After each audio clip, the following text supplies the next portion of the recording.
कहा गया है कि तेरा मेरा करते करते एक दिन सबको जाना है। जो कुछ भी कमाया बस सब कुछ यहीं रह जाना है। कर ले कुछ अच्छे कर्म, बस साथ तेरे यही तो जाना है।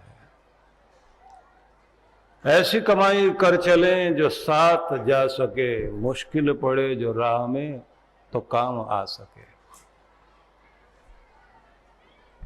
सभी का संग्रह यहीं छूटता है। ये देह जो यहीं के 5 तत्वों से बनती है, ये भी एक एक करके यहीं विभाजित हो जाती है। जब पैदा हुए तो 1-1.5 फुट के या 1 फुट के, 1.25 फुट के 1 किलो, 1.25 किलो, 1.5 किलो ज्यादा वजन होगा। जब व्यक्ति का वेट हो गया बड़े होके 100 किलो, तो पूछा कि बढ़ा कैसे, कैसे शरीर बढ़ गया? तो कहता पानी भी पिया, खाना भी खाया। खाना कहाँ से आया? मिट्टी से आया। सब्जियां यहीं से उगती हैं, अनाज यहीं से उगता है, वही तो खाया था, उसी को खा खा के वेट बढ़ाया 100 किलो। जब श्वास निकला तो ये मिट्टी की देह यहीं पड़ी रही। इसमें जो रक्त था, पानी का तत्व था, वो पानी में मिल गया। जो मिट्टी का तत्व था मिट्टी में जा मिला। जो अंदर प्राण तत्व था वो वायु का तत्व था, हवा में मिल गया। जो अग्नि तत्व था वो सूर्य में जाकर अग्नि में मिल गया। जो अंदर खालीपन था वो आकाश में मिल गया। और जो आत्मा थी वो परमात्मा से मिलनी चाहिए थी, वो अपने कर्मों का भोग भोगने के लिए आगे चल पड़ी। और वहां उस लोक में जब कर्मों का हिसाब होता है तो न जाने कौन सी योनि में जाना पड़ जाए। गर्भोपनिषद में एक स्थान पर एक बड़ी अद्भुत प्रार्थना लिखी है। वहां लिखा है कि कितनी माओं का दूध पिया है मैंने इस धरती पर आकर। कभी शेरनी का, कभी हिरनी का, कभी नागनी का, कभी मकड़ी का भी के शरीर से जन्म लिया। कभी मुश्किल से मनुष्य की देह मिली। विवेक नहीं जागा, मोह और आसक्ति में पड़ा, और फिर से मुझे मोड़ दिया गया वहीं कि जाओ इस चक्कर को लगा कर आओ और योनियों में भटक कर आओ। इस बार परमात्मा दया करना, मेरी जिंदगी में विवेक जगा देना, और विवेक जगाने वाले सदगुरु को देना, जिससे मेरा इसी बार उद्धार हो जाए, कल्याण हो जाए। अन्यथा मोह होता ही रहेगा। गीता में भगवान श्री कृष्ण ने कहा है कि मैंने 3 मार्ग बताए हैं। वो 3 योग हैं। योगस्त्रयो मया प्रोक्ता, नृणाम श्रेयो विधित्सया, ज्ञानम कर्म च भक्तिश्च, नोपायो अन्योस्ति कुत्रचित। कोई और उपाय नहीं है, 3 ही मार्ग हैं। इन 3 मार्गों में तुम्हारा व्यक्तित्व किस और बढ़ रहा है, उसी मार्ग से चलते हुए तुम अपने आनंद की प्राप्ति करो। उसी रास्ते से चलते चलते तुम अपने उद्देश्य तक, लक्ष्य तक पहुंच जाओ। अब उसमें कहा गया है कि वो 3 मार्ग क्या हैं? भगवान कहते हैं एक ज्ञान का मार्ग है, एक कर्म का मार्ग है, एक भक्ति का मार्ग है। लेकिन इसमें मजे की बात यह है जो समझनी है, अगर आपका स्वभाव ज्ञान वाला है, तर्क वितर्क वाला है, सोच समझ वाला है, चिंतनशील हैं आप, तो कर्म और भक्ति नहीं छूटेगी। मतलब भक्ति मार्ग, ज्ञान मार्ग, कर्म का मार्ग, तीन ही मार्ग हैं, लेकिन दो चीजें गौण रहेगी, मोनोपोली एक की रहेगी। एक चीज की मोनोपोली रहेगी आपके जीवन में। अगर ज्ञान मार्गी है तो ज्ञान ऊपर रहेगा, लेकिन भक्ति और कर्म साथ साथ रहेंगे, पर वो पीछे रहेंगे, आगे रहेगा विवेक। और अगर आपका मार्ग भक्ति का है तो भक्ति आगे रहेगी, उसके पीछे पीछे ज्ञान भी चलेगा और कर्म भी चलेगा। यदि कर्म का मार्ग आपका है कि हमें तो सेवा पसंद है, कर्म करना पसंद है, कर्तव्य करना पसंद है, पुरुषार्थ करना पसंद है, हमको इस दुनिया में संघर्ष करना पसंद है, तो फिर कहते हैं कि इसका मतलब ये नहीं है कि विवेक छूट जाएगा, ज्ञान छूट जाएगा, भक्ति छूट जाएगी। कर्म आगे रहेगा, भक्ति फिर भी रहेगी, वो पीछे रहेगी, साथ साथ में विवेक भी रहेगा, नहीं तो अधूरे। मतलब मार्ग तीनों का लाभ तो आपको लेना ही है। इसमें महत्वपूर्ण वो होगा जो आपका स्वभाव के साथ जुड़ी हुई चीज है। अब इस स्वभाव में आप देखिए, एक व्यक्ति तो वो है जो इस दुनिया में वणिक वृत्ति वाले लोग होते हैं, व्यापार वाले लोग होते हैं। वो बार बार यही कहेंगे, ये करेंगे तो लाभ क्या होगा, यहां बैठेंगे तो क्या मिलने वाला है, नहीं जाएंगे तो क्या नहीं मिलेगा, जाएंगे तो क्या मिलेगा, तुम्हारे यहां आएंगे तो क्या दोगे, तुम हमारे यहां आओगे तो क्या लेकर आओगे। जिससे कुछ लाभ दिखाई दे तो उसे प्रणाम करने में भी आनंद आता है, उसकी तरफ देखकर आदमी मुस्कुराता भी, हाथ भी मिलाएगा। और जिससे कोई फायदा ही नहीं है तो कहते हैं बेकार का फालतू आदमी है, बात करने से क्या फायदा।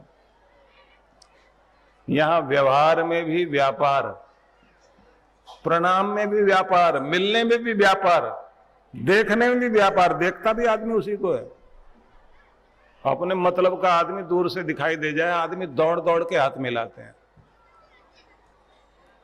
फालतू लगता है वो आदमी जो मतलब का नहीं है, वो भाग भाग के आपसे हाथ मिलाना चाहते हैं, आप देखी अनदेखी करते हैं। ये व्यापारिक बुद्धि जब आपके जीवन में आती है तो फिर आप भगवान को भी ये चुनते हैं कि किस मंदिर में जाने से ज्यादा फायदा है। फिर आदमी कहता है आजकल कौन से ज्यादा चल रहे हैं, शनि चल रहे हैं या साईं बाबा चल रहे हैं, तिरुपति जाना ठीक है या फिर वैष्णो जाना ठीक है। अपने शहर के भी मंदिरों में भी वो देखते हैं भीड़ ज्यादा कहाँ है, मान्यता कहाँ पूरी हो रही, फायदा कहाँ है, वो बताइए। बस वही बात है कि लाला जी, आपके मरने के साथ ही साथ आपके कर्मों का फैसला हो रहा है। कुछ कर्म स्वर्ग के हैं, कुछ नरक के हैं, कहाँ पहले जाना चाहते हो। बोले जहाँ 2 पैसे का फायदा वहां ले जाओ। अब चाहे नरक ले जाओ या स्वर्ग ले जाओ, 2 पैसे का फायदा होना चाहिए। वो जो 2 टके का फायदा दिखाई देता है उसमें जिंदगी भी 2 टके की रह जाती है। सारी जिंदगी फायदा ढूंढते ढूंढते हर जगह फायदा है। और कमाल ये है कि बेटा बेटी पैदा होते भी हिसाब व्यापार वाला है। बोले घाटो बेटी होगी ना, घाटे का ही मामला है। बेटा हो गया तो फायदा देगा, भले ही वो सारी जिंदगी रुलाए, आखिर में सारे 10,000 करोड़ लेके बैठ जाए और पिता को फ्लैट में भी रहने ना दे, किराए के फ्लैट में। उदाहरण देने की जरूरत नहीं, याद सबको है। कुल मिलाकर हम ये समझ सकते हैं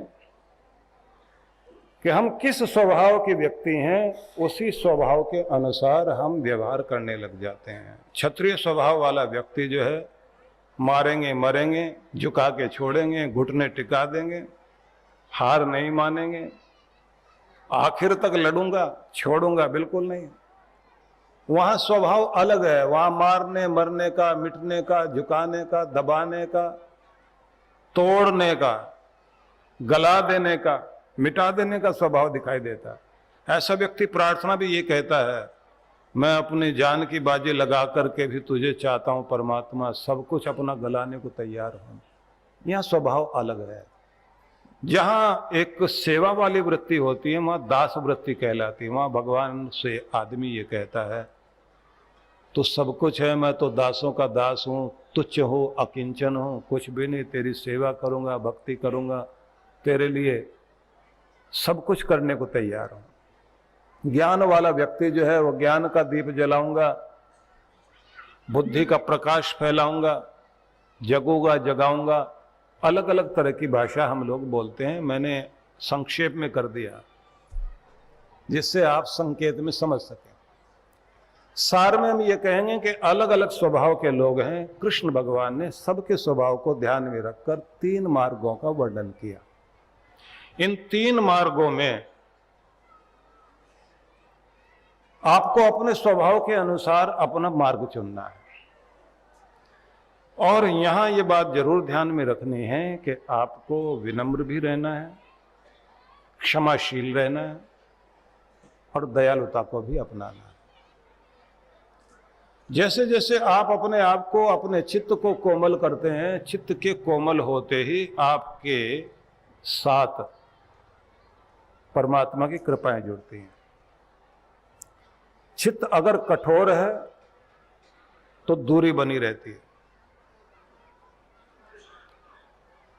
और ऐसे में इंसान दूसरों के साथ व्यवहार करते हुए ये कहता है कि गलतियों से जुदा तो भी नहीं, मैं भी नहीं।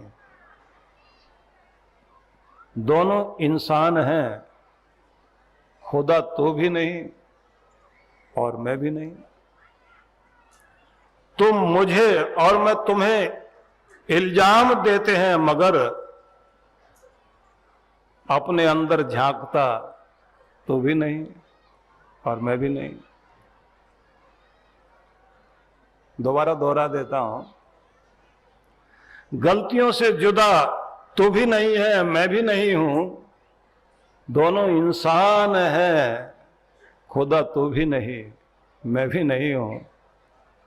तो मुझे, मैं तुम्हें इल्जाम देते हैं, मगर अपने अंदर झांकता तो भी नहीं, मैं भी नहीं। गलत फहमियों ने कर दी है पैदा दोनों में दूरियां। गलत फहमियों ने कर दी है पैदा दोनों में दूरियां, वरना बुरा तो भी नहीं, बुरा मैं भी नहीं। वास्तविकता तो यही है। एक पंक्ति कल हमने बोली थी कि 2 चीजें बहुत नाजुक होती हैं, शीशा और रिश्ता। एक गलती से टूटता है और दूसरा गलतफहमी से।